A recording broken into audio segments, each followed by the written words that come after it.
Students, आज हम अपने क्लास में करने वाले हैं एक्सरसाइज 7.1 और क्वेश्चन नंबर 3। क्वेश्चन नंबर 3 में आपको कहता है कि AB एक लाइन सेगमेंट है जिसके ऊपर आपने टू इक्वल परपेंडिकुलर्स ड्रॉ किए हैं, BC एंड AB। अगर परपेंडिकुलर्स है तो ये दोनों एंगल कैसे होंगे, 90 डिग्री के, और क्योंकि दोनों के दोनों जो परपेंडिकुलर्स ड्रॉ किए हैं वो कैसे हैं, इक्वल है, that means BC is equal to AD।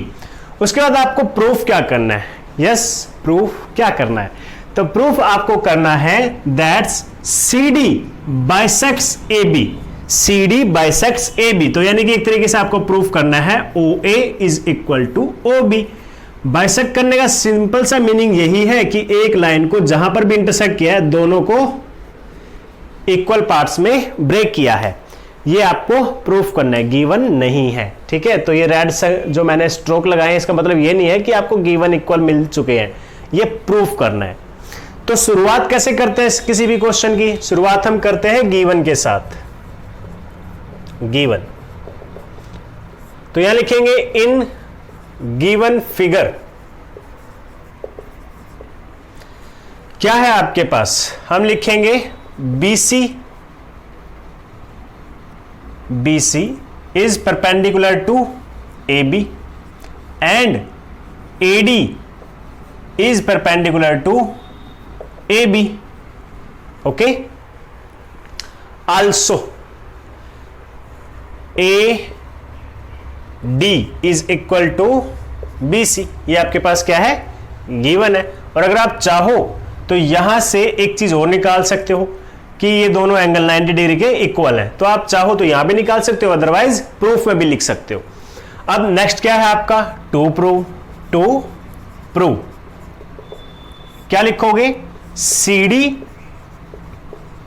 Bisects AB और OA is equal to OB, है ना। बाइसेक्ट करने का मतलब यही है, हमने थोड़ा सा मॉडिफाई कर लिया ताकि आसान हो जाए, तो कोई प्रॉब्लम नहीं है। अब क्या करेंगे, इसका प्रूफ देंगे, है ना। इन्होंने हमसे प्रूफ मांगा है तो हम इन्हें प्रूफ देंगे, जैसे कहते हैं ना दूध मांगेंगे तो खीर देंगे, इन्होंने प्रूफ मांगा है तो हम प्रूफ जरूर देंगे।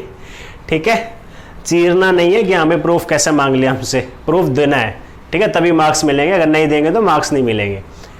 तो हमें सबसे पहले क्या करना पड़ेगा, जैसे कि हमारा पूरा क्वेश्चन, फर्स्ट क्वेश्चन देखा, सेकंड क्वेश्चन देखा, किसके बेस पे चल रहा है, जब हमें कोई साइड इक्वल प्रूफ करनी होता है तो हम सबसे पहले किसका हेल्प लेते हैं, कॉन्ग्रुएंट करके ट्रायंगल कर लेते हैं, और फिर वो जो मैंने आपको पहली वीडियो से बता रहा हूं कि आप कुछ एक ऐसा वर्ड है जिसका बहुत ज्यादा यूज करने वाले हो, वो कौन सा है, CPCT। तो पहले कॉन्ग्रुएंट प्रूफ करो फिर CPCT से यूज करना। तो कॉन्ग्रुएंट कौन कौन से ट्रायंगल लोगे, तो ट्रायंगल का नाम अब थोड़ा ध्यान से रखना आपको, ठीक है। तो मैं ट्रायंगल का नाम रख रहा हूं OBC, इन ट्रायंगल OBC, ठीक है, oriental bank of corporation. And दूसरा ट्रायंगल कौन सा लोगे, मैंने आपको कहा था कि जब आप ट्रायंगल का नाम रखते हो, सबसे पहली वीडियो ही मैंने सिर्फ और सिर्फ ट्रायंगल के नाम के लिए बनाई थी कि ट्रायंगल का नाम कैसे रखा जाता है, किसके बेस पे रखा जाता है, एंगल के नाम पे रखा जाता है।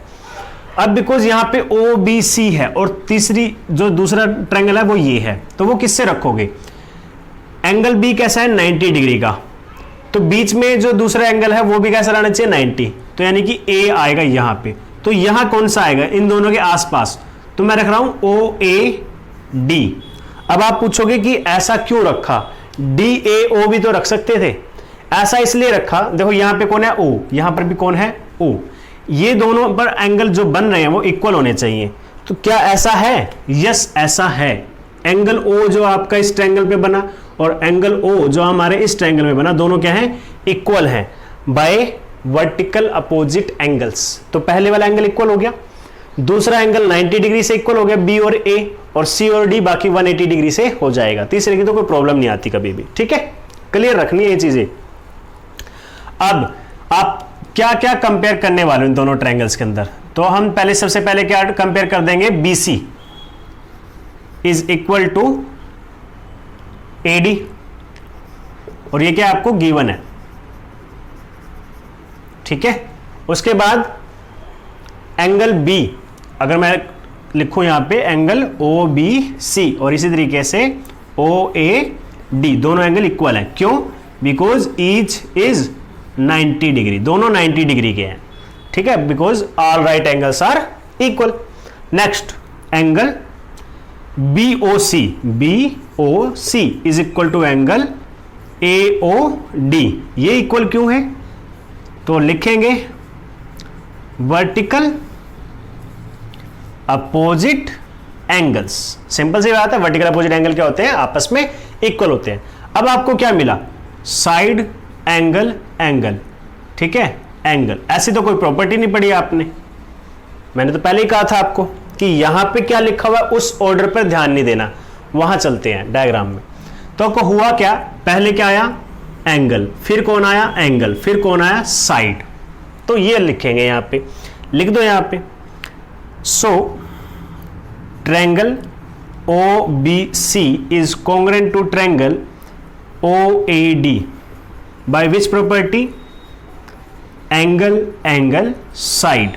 बिकॉज हमने पढ़ा था साइड एंगल साइड और एंगल साइड एंगल, और मैंने बताया था इसकी मौसी का लड़का कौन है? Angle angle side. तो इससे भी प्रूफ हो जाएगा, ठीक है। देखो इसकी मौसी का लड़का क्या है? सरपंच है, इसलिए उसकी चलती है। लेकिन इसकी मौसी का लड़का क्या है? बेरोजगार। यानी कि अगर ऐसा कुछ हो साइड साइड एंगल, तो बेरोजगार की कोई नहीं मानता, ठीक है ना। कभी आप कहो कि उसके मौसी के लड़के की तो बात मान ली थी, लेकिन इसके मौसी के लड़के की बात नहीं मानी। ये भाई साहब सरपंच है और ये कौन है? बेरोजगार। तो इसकी बात कोई नहीं मानेगा, लेकिन ये चल जाएगा। तो एंगल साइड एंगल भी चलता है, साइड एंगल साइड भी चलता है, क्योंकि इसकी भी नौकरी लगी हुई है, लेकिन ये बेरोजगार है। ये तो खुद सरपंच है, इसके तो कौन हटा सकता है, ठीक है। तो इस चीज को क्लियर रखना कि ये अप्लाई नहीं होगा, लेकिन ये तीनों अप्लाई हो सकते हैं। और चौथा भी मैंने आपको बता रखा है, RHS, ठीक है, इतना काफी है। और क्या रह गया हमारा? बस इतना प्रूफ कर दिया। अब हमें क्या प्रूफ करना था? कि ये दोनों साइड इक्वल हो जाएं। तो ये क्या हो जाएंगे? बाय CPCT इक्वल हो जाएंगे। तो now OA is equal to OB। अब यहां लिख दो बाय CPCT। हमें यही तो प्रूफ करना था, OA और OB। तो हम कह सकते हैं thus CD bisects AB, thus CD bisects AB। और यही हमें क्या करना था? Hence proved। Simple. I hope आप लोगों को क्वेश्चन समझ में आया होगा, कंसेप्ट भी समझ में आया होगा। तो चलो अब जल्दी से क्वेश्चन नंबर 4 स्टार्ट करते हैं। इस क्वेश्चन में आपको क्या मिल रहा है? यहां पे कहता है PQ दो पैरेलल लाइन है और LMB क्या है? एक दो पैरेलल लाइंस का पेयर है। इसमें इन्होंने एक दूसरे को इंटरसेक्ट किया है ABC और D पॉइंट पर। तो AC पॉइंट को हमने ज्वाइन कर दिया। अब इन्होंने कहा प्रूफ करो। क्या प्रूफ करना है? ABC is congruent to triangle CDA। Very simple question, आप लोग समझेंगे तो बहुत आसान क्वेश्चन है। हमारा 7th चैप्टर ना देखने में बेशक थ्योरेटिकल लगता है कि थ्योरम से भरा पड़ा है, प्रूफ करना पड़ता है, लेकिन कोई स्टूडेंट अगर चाहे थोड़ा सा भी अगर उसके ऊपर फोकस करे तो आराम से उस चैप्टर को समझ सकता है। जैसे कि अभी क्वेश्चन नंबर 4। अब हम इसमें क्या करेंगे? सबसे पहले गिवन लिखेंगे। और क्या लिखेंगे? कुछ खास हमारे पास है ही नहीं, तो गिवन लिखेंगे। यहां पे सबसे पहले लिखोगे P and Q are parallel, या फिर इसको छोटा कर देता हूं, आपके लिए शॉर्ट बना देता हूं, ठीक है। चलो तो यहां पे शॉर्ट बनाएंगे। In given figure P is parallel to Q and L is parallel to M।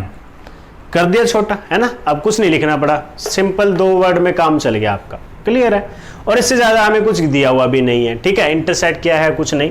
अब सीधा क्या करेंगे? टू प्रूव लिख दो। टू प्रूव करो। फिर क्या प्रूफ करना है बताओ? Triangle ABC is congruent to triangle CDA, ठीक है। ये आपको प्रूफ करना है। चलो फिर प्रूफ करने की तरफ चलते हैं। तो अब किसकी बारी है? प्रूफ की।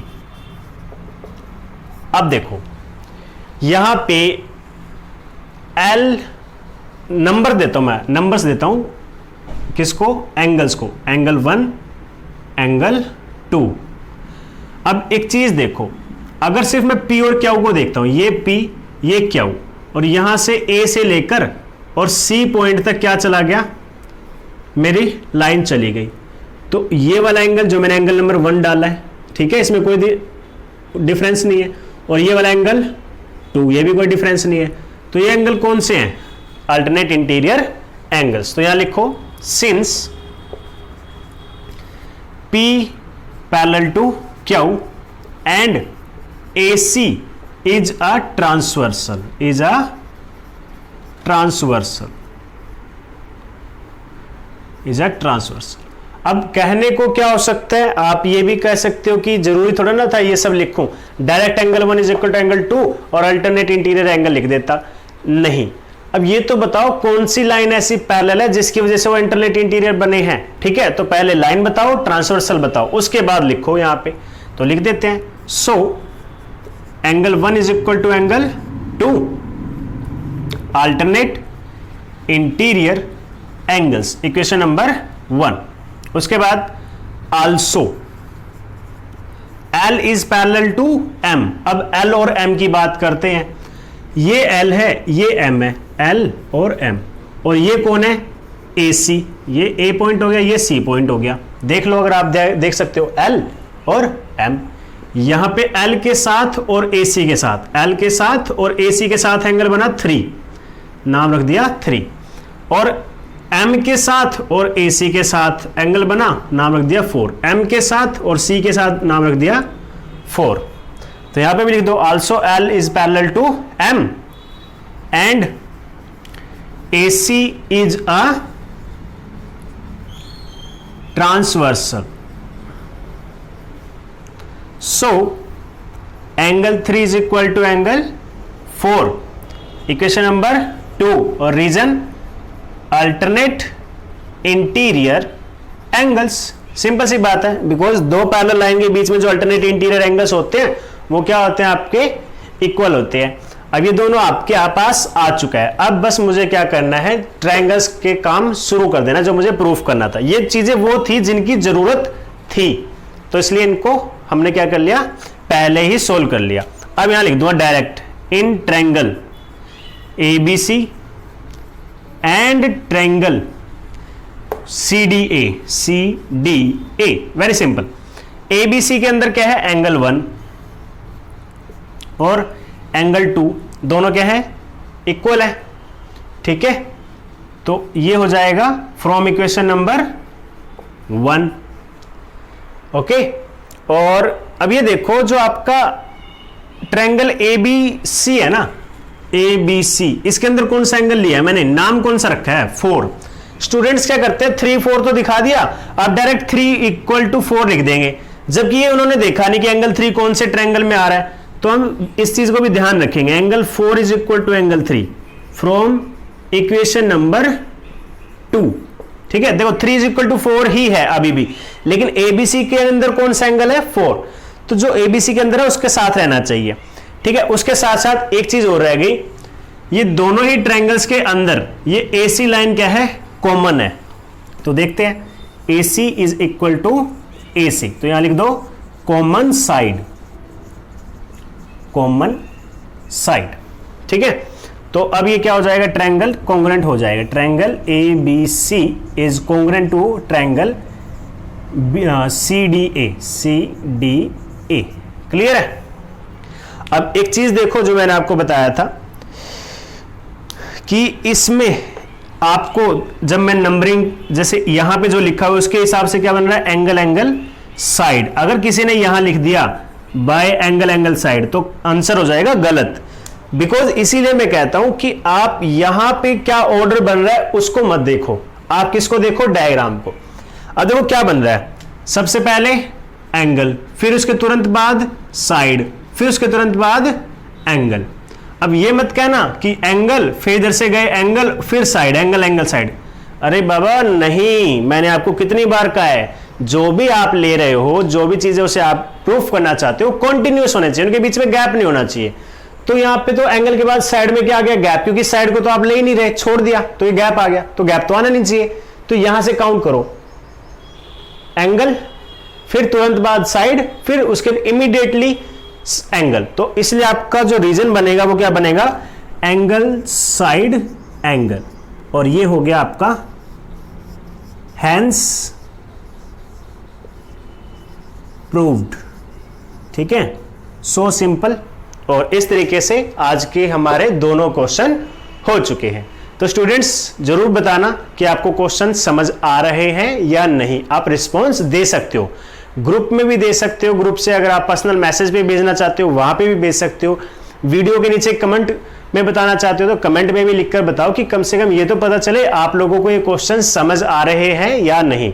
और थोड़ा सा फोकस करो क्योंकि इंपॉर्टेंट चैप्टर है और इतना भी आसान नहीं है। तो आज की क्लास में स्टूडेंट्स बस इतना ही। आप अपना ख्याल रखिए, अपने आसपास अपने सभी परिवारजनों का भी जरूर ख्याल रखें। तो आज के लिए thank you, have a good day.